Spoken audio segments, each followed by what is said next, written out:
capítulo 12. Los labradores malvados. Entonces comenzó Jesús a decirles por parábolas. Un hombre plantó una viña, la cercó de vallado, cavó un lagar, edificó una torre y la arrendó a unos labradores y se fue lejos. Y a su tiempo envió un siervo a los labradores para que recibiese de éstos del fruto de la viña. Mas ellos, tomándole, le golpearon y le enviaron con las manos vacías. Volvió a enviarles otro siervo, pero apedreándole le hirieron en la cabeza y también le enviaron afrentado. Volvió a enviar otro, y a éste mataron, y a otros muchos golpeando a unos y matando a otros. Por último, teniendo aún un hijo suyo, amado, lo envió también a ellos diciendo, «Tendrán respeto a mi hijo». Mas aquellos labradores dijeron entre sí, «Este es el heredero. Venid, matémosle, y la heredad será nuestra». Y tomándole le mataron y le echaron fuera de la viña. ¿Qué pues hará el señor de la viña? Vendrá y destruirá a los labradores, y dará su viña a otros. Ni aun esta escritura habéis leído.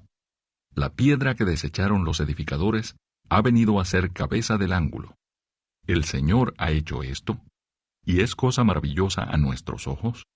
Y procuraban prenderle, porque entendían que decía contra ellos aquella parábola, pero temían a la multitud, y dejándole se fueron. La cuestión del tributo. Y le enviaron algunos de los fariseos y de los herodianos, para que le sorprendiesen en alguna palabra.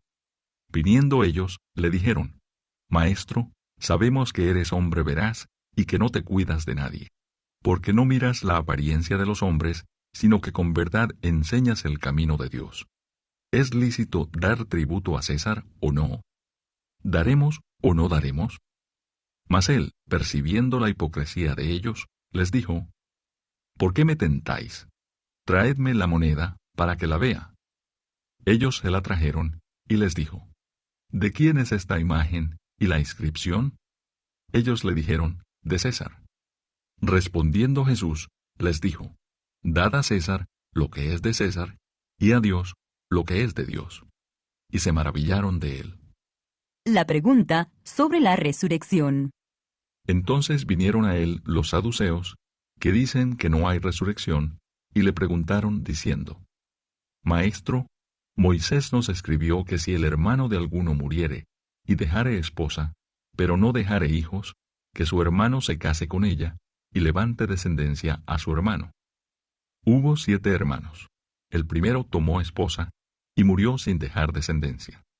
Y el segundo se casó con ella, y murió, y tampoco dejó descendencia. Y el tercero de la misma manera.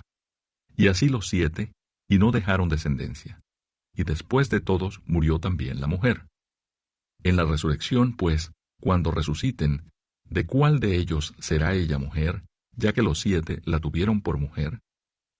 Entonces, respondiendo Jesús, les dijo, «¿No erráis por esto, porque ignoráis las Escrituras y el poder de Dios?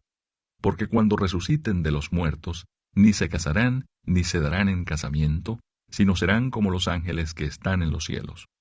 Pero respecto a que los muertos resucitan, ¿no habéis leído en el libro de Moisés cómo le habló Dios en la zarza, diciendo, Yo soy el Dios de Abraham, el Dios de Isaac y el Dios de Jacob? Dios no es Dios de muertos, sino Dios de vivos, así que vosotros mucho erráis». El gran mandamiento. Acercándose uno de los escribas, que los había oído disputar, y sabía que les había respondido bien, le preguntó, «¿Cuál es el primer mandamiento de todos?» Jesús le respondió, «El primer mandamiento de todos es, Oye, Israel, el Señor nuestro Dios, el Señor uno es. Y amarás al Señor tu Dios con todo tu corazón, y con toda tu alma, y con toda tu mente, y con todas tus fuerzas. Este es el principal mandamiento. Y el segundo es semejante. Amarás a tu prójimo como a ti mismo. No hay otro mandamiento mayor que estos». Entonces el escriba le dijo, «Bien, maestro, verdad has dicho, que uno es Dios y no hay otro fuera de él. Y el amarle con todo el corazón, con todo el entendimiento, con toda el alma y con todas las fuerzas, y amar al prójimo como a uno mismo es más que todos los holocaustos y sacrificios. Jesús entonces, viendo que había respondido sabiamente, le dijo: No estás lejos del reino de Dios. Y ya ninguno osaba preguntarle. ¿De quién es hijo el Cristo? Enseñando Jesús en el templo, decía: ¿Cómo dicen los escribas que el Cristo es hijo de David? Porque el mismo David dijo por el Espíritu Santo: Dijo el Señor a mi Señor: Siéntate a mi diestra, hasta que ponga a tus enemigos por estrado de tus pies. David mismo le llama Señor. ¿Cómo pues es su hijo? Y gran multitud del pueblo le oía de buena gana. Jesús acusa a los escribas. Y les decía en su doctrina: Guardaos de los escribas que gustan de andar con largas ropas y aman las salutaciones en las plazas, y las primeras sillas en las sinagogas, y los primeros asientos en las cenas, que devoran las casas de las viudas, y por pretexto hacen largas oraciones. Estos recibirán mayor condenación. La ofrenda de la viuda.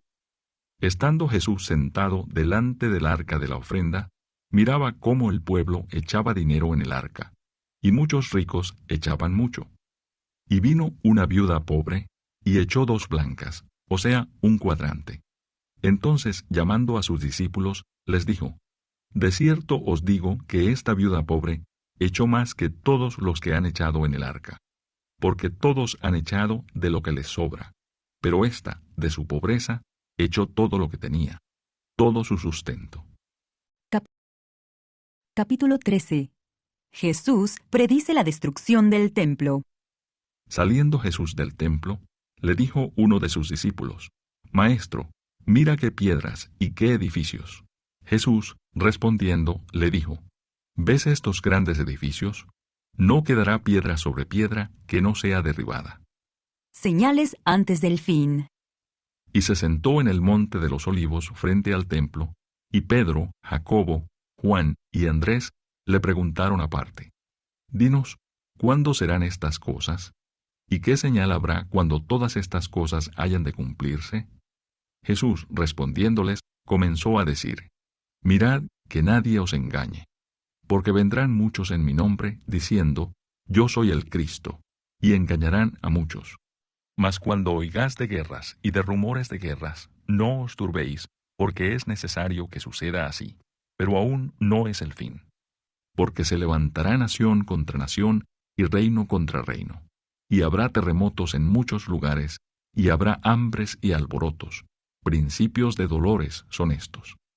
Pero mirad por vosotros mismos, porque os entregarán a los concilios, y en las sinagogas os azotarán. Y delante de gobernadores y de reyes os llevarán por causa de mí, para testimonio a ellos. Y es necesario que el Evangelio sea predicado antes a todas las naciones. Pero cuando os trajeren para entregaros, no os preocupéis por lo que habéis de decir, ni lo penséis, sino lo que os fuere dado en aquella hora, eso hablad, porque no sois vosotros los que habláis, sino el Espíritu Santo. Y el hermano entregará a la muerte al hermano, y el padre al hijo, y se levantarán los hijos contra los padres, y los matarán. Y seréis aborrecidos de todos por causa de mi nombre, mas el que persevere hasta el fin, éste será salvo. Pero cuando veáis la abominación desoladora de que habló el profeta Daniel, puesta donde no debe estar, el que lee entienda, entonces los que estén en Judea huyan a los montes. El que esté en la azotea no descienda a la casa, ni entre para tomar algo de su casa. Y el que esté en el campo no vuelva atrás a tomar su capa. Mas ay de las que estén encintas y de las que críen en aquellos días. Orad pues que vuestra huida no sea en invierno, porque aquellos días serán de tribulación, cual nunca ha habido desde el principio de la creación que Dios creó hasta este tiempo, ni la habrá.